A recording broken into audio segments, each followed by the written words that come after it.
Hi, Jeffrey. You have a great story to pair with your belief statement. It is very interesting. I just have a few comments on some things you can revise to make your narrative even better. For example, when you are talking about your dirt bike landing on top of you, you can add some more detail to this story.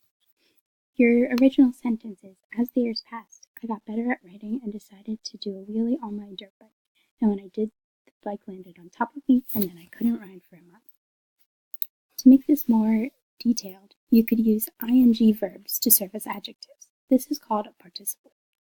This gives the reader a more vivid image while reading your paper. If you look here, you can go ahead and see some of the examples right here. So the original sentence in this is the diamond-scaled snakes attacked their prey, but the revised is hissing, slithering, and coiling. The diamond-scaled snake attacked their prey. This makes the sentence more vivid and gives the reader a better image. So, for example, for this sentence, you could ask yourself the question, what were you feeling? What was going on while you were riding your dirt bike?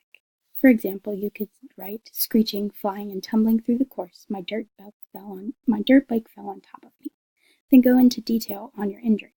This will help expand your story. I would also consider focusing on only one story throughout the narrative and adding lots of detail.